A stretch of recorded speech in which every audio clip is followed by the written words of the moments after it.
Hello, Namaskar and Adab to all my friends from your friend astrologer and guide Irfan once more with you from your channel Astro Assurance.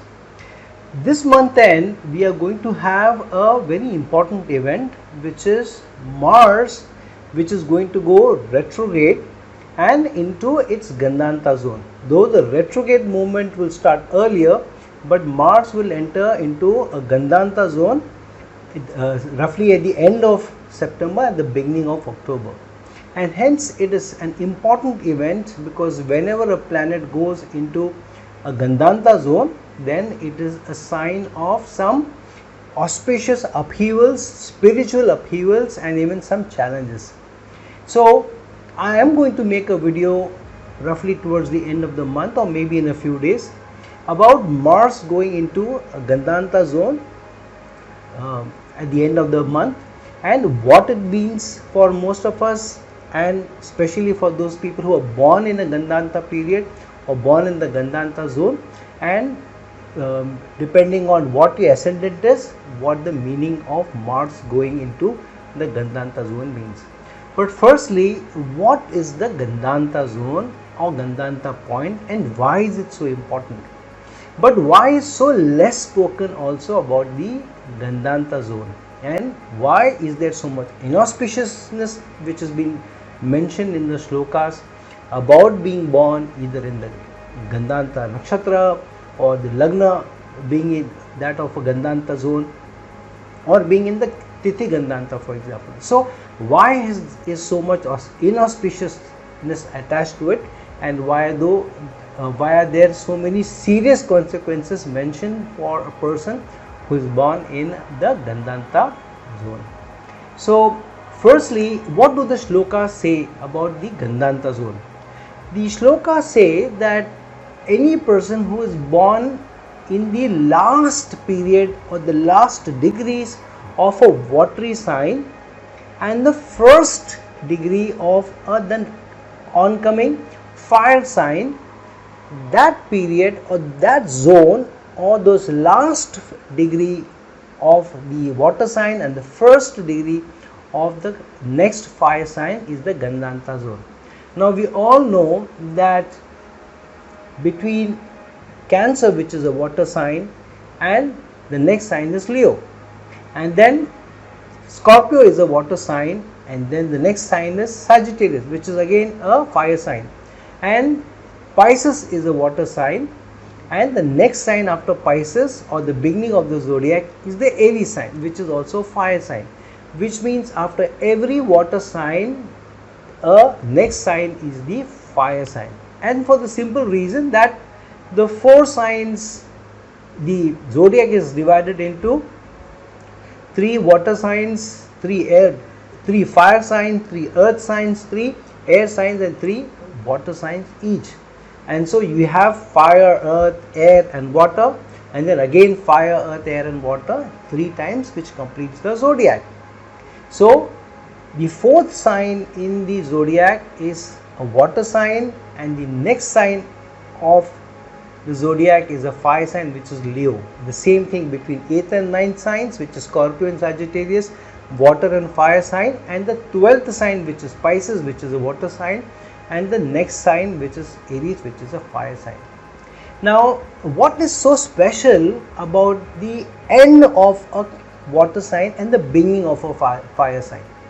What is the culmination of the zodiac? The culmination of the zodiac is the water sign of Pisces, and the 12th house is also associated with moksha. It is not only a moksha bhava but a strong moksha bhava, and the last water sign and the last moksha bhava. So there is a special dissemination from a moksha point of view related to the Pisces sign and also to the Pisces Navamsa. And if you see, the last Navamsa of a water sign and the first Navamsa of a fire sign is always between Pisces and Aries, which means the last Navamsa of Cancer is Pisces and the first Navamsa of Leo is Aries. Similarly, the last Navamsa of Scorpio is again Pisces and the first Navamsa of Sagittarius is again Aries. And then the last Navamsa of Pisces sign is again Pisces, and the first Navamsa of the Aries sign is Aries.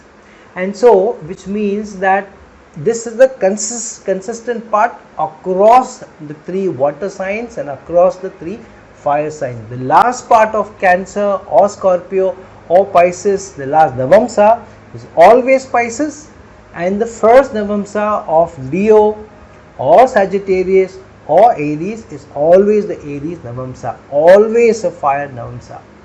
And so, because the last part of a water sign is always Pisces and the first part of a fire sign is always Aries, so the Pisces Aries equation becomes critical from a Navamsa point of view. And hence, the Gandanta zone has been mentioned as the zone between the last degree of a water sign and the first degree of the fire sign. But why again are these so critical? Because Pisces Navamsa, firstly the water signs Cancer, Scorpio and Pisces are moksha bhavas. These are moksha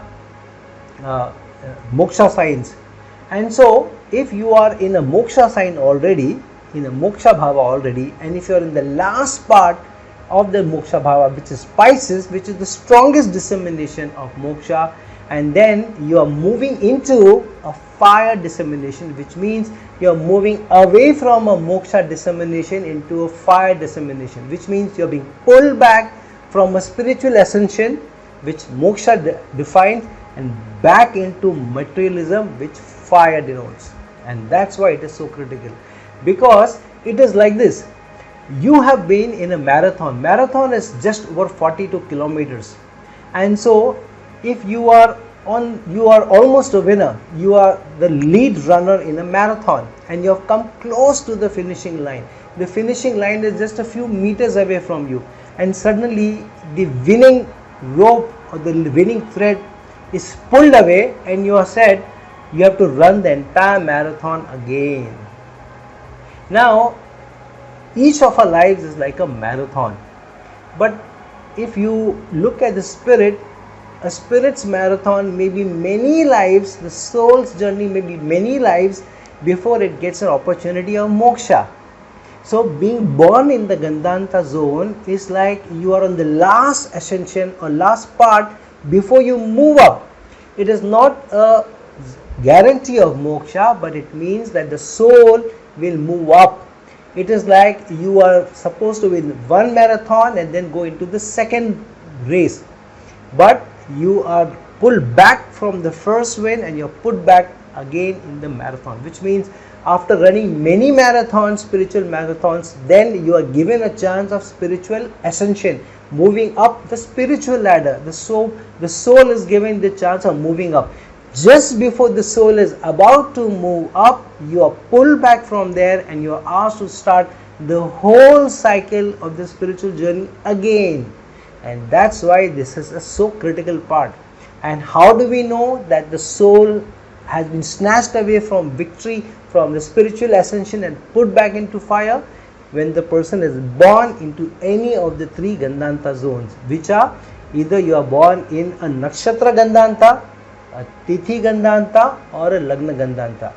Lagna Gandanta is where you are born, where your ascendant is either between the last degree of Cancer or the first degree of Leo, or you are born in the last degree of Scorpio and the first degree on that cusp, last degree of Scorpio and the first degree of Sagittarius. You are between that, so it is like you are between 29 point some degrees in Scorpio, and that means you are right on the cusp. Neither have you completed the 30th degree, and between say 29 degree and the 1 degree. So between that zone, between those 2 degrees lies the Gandanta zone. So if you are born between the 29th degree of Cancer and the first degree of Leo, then you are in the Lagna Gandanta. Or if you are born in, I'm talking from the Lagna point of view, I'm not gone to the moon sign yet. Your Nakshatra is a different thing than from your Lagna.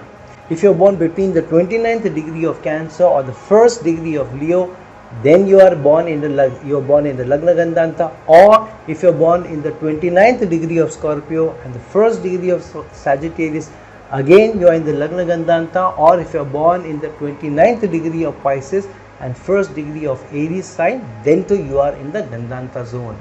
So that is called the Lagna Gandanta, when your Lagna itself is between these degrees. When you make your birth chart and you see your Lagna, if your Lagna is between any of these, then you are born in the Lagna Gandanta. So that is one of the dimensions of where you are born in a Lagna Gandanta. The other Gandanta is the Nakshatra Gandanta. Nakshatra Gandanta is where you are born in the nakshatra which is between these signs and the nakshatras which are important. So which is the nakshatra which ends with Cancer and starts with Leo? That is between Aslesha and Magha. The last nakshatra of Cancer sign is Aslesha, and the next nakshatra or the first nakshatra of Leo is Magha, and the last Navamsa of Aslesha is Pisces Navamsa, and the first Navamsa of the Magha nakshatra is the Aries Navamsa. And so if you are born in the last degree of Aslesha, then or 29th degree of Cancer, and if your moon is in that, then you are born in the nakshatra of Aslesha but in the Gandanta. If your moon is lying in the Cancer sign but at 29th degree, then it means you are born in the Aslesha nakshatra, and then you are in the cusp of Aslesha and Magha. That means you are in the Gandanta zone from the nakshatra point of view. Whichever nakshatra the moon is at the time of your birth, that is your nakshatra, that is your birth nakshatra, that is your Rashi. So if your moon is at 29th degree of Cancer, then you are again in the Gandanta zone, and then because your nakshatra is Aslesha, and in that particular point, so then you are said to be born in the nakshatra Gandanta. So if your moon is in the Scorpio sign in your birth horoscope and it is at 29th degree in Scorpio, which means that moon is lying in the Jyeshtha nakshatra, and in 29th degree it is in the last Navamsa of Jyeshtha. The last Navamsa of Jyeshtha is Pisces Navamsa, and so you are born between the Pisces Navamsa and the next nakshatra Navamsa, which is the next nakshatra is the Mula nakshatra, and the first Navamsa of Mula nakshatra is Aries. So you are again born between the Pisces Navamsa and the Aries Navamsa, between the 29th degree of Scorpio and the 1st degree of Sagittarius. So if your moon is in Scorpio sign at 29 degree or 29.1, 29.2, 29.3, 4, 5 or less, or you are born in Sagittarius nakshatra, or you are born in Sagittarius sign but at 0 degrees till 1 degree, 0.1, 0.2, 0.3, 0.5 degrees in Sagittarius. If your moon is lying at that, then too it is said that you are born in the Gandanta zone, because you are born in the period between the 29th degree of Scorpio and 1st degree of Sagittarius, and so you are born in the nakshatra Gandanta. And thirdly, if you are born, if in your birth nakshatra your moon is lying in the Pisces sign at 29 degrees, that means then your moon is lying in the nakshatra of Revati, and last Navamsa of Revati nakshatra is again the Pisces Navamsa, and the next Navamsa is that of Aries and lies in the Aries sign. So again you are said to be, your moon or your nakshatra is said to be in the Gandanta zone. So this becomes technical because it has to be very fine dissemination and a particular degree, but these are the Gandanta zone, these are the nakshatra Gandantas. So you can be born in the Lagna Gandanta, you can be in a nakshatra Gandanta, or you can be in a Tithi Gandanta. That means at a specific period during the lunar cycle and at a specific date and period you are born in the Tithi Gandanta. So whether you are born in the Lagna Gandanta or you are born in the nakshatra Gandanta or you are born in the Tithi Gandanta, you are said to be born in the Gandanta zone, and hence the challenging part or the spiritual ascension has been stopped and you have been put back into fire. It is like baptism by fire. What is normally baptism done? Baptism is done by you being submerged in the water or your head being put into water. That is what baptism means. So here, instead of using water, you are baptized by fire. which means the re-entry of the soul back into the material dimension, being snatched away from the spiritual ascension, moving up the spiritual ladder, not being allowed, and pulled back and back into completing the whole marathon of the soul's journey again, which is again hundreds of years, maybe thousands of years of life cycle again starting. So it is not that you are being you're being given a moksha and you've been snatched away from that. That's not what it means. It means this soul's journey, the soul has to move up in many ladders, many ascensions before it reaches moksha. So the next ladder, whichever was the next one, spiritual ascension, that has been denied to you, and you're asked to come back, start again on the last ladder, which could again be hundreds of years. And that's why it is a critical part, because all that karma that you have attained for hundreds and thousands of years has been denied. But why does this happen? Why is the person born in the Gandhantha zone? The spiritual meaning of this is that there is a huge karmic debt which is lying on the soul's on the soul, and that's why the soul is not being allowed. The burden is too heavy, and in spite of being allowed many lifetimes, many life cycles, you have not been able to shed that karmic debt. The soul is still carrying the karmic debt. The soul is heavy with the debt, and that's why it is not able to move up into the next ladder, next journey, and the elevation that the spirit or the soul would have got. So the elevation is denied because you can't move up if you are carrying a very heavy load. Somebody asks you to walk up the steps, it is very difficult for you. If the burden is too heavy, then you would sit down on the step rather than walk up. So it is like the soul sitting down and starting the journey afresh, because the karmic debt on it is very strong. This also happens when in your last life you have done something terribly antagonistic towards your spiritual journey. You have not either been able to give off your karmic debt, or you have added some very strong karmic debt onto you, or you have hurt somebody so much that a curse is riding on your soul, and so the spiritual ascension, the soul's ascension, the elevation of the soul has been stopped, and you have been asked to start afresh. But it is also like you have been given another opportunity, because what happens if you're born in the Gandhantha zone is that you are in the last cusp of the Pisces Navamsa and the next Navamsa being Aries, which means that the particular life is given a lot of challenges, a lot of issues, and so the person is said to be cursed being born in the Gandhantha zone, and so many remedies have been advised. Remedies such as donating a bullock, or donating a cow, or donating gold, or doing so many pujas, or have also been advised to take off the blemish of being born in the Gandhantha zone. So remedies have also been given, but it's also an opportunity. The opportunity is that if by going through all the challenges, by going through all the issues, and yet being true to the soul's journey, leading an ethical and moral values laden life, and not diverting yourself from the spirit journey, not being engulfed by the materialistic fire that your soul has been put back into, avoiding that, and not allowing your materialism to take over, not allowing your sensual pleasures to take over. If you are able to do that in that life, then the spiritual ascension is almost guaranteed to you, that your spirit will elevate.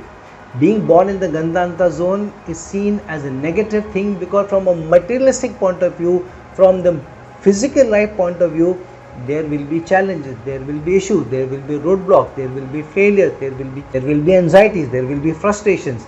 But it also means that if you are able to overcome that, if you still be patient, and if you submissive to the Lord, and if you submit to the Lord's will, whatever the Lord throws at you, in spite of all your actions, and you do your actions, you try to lead a life which is a life of values, a life of principles, and yet be grateful even in those challenges, even in those issues, even in those anxieties and frustrations.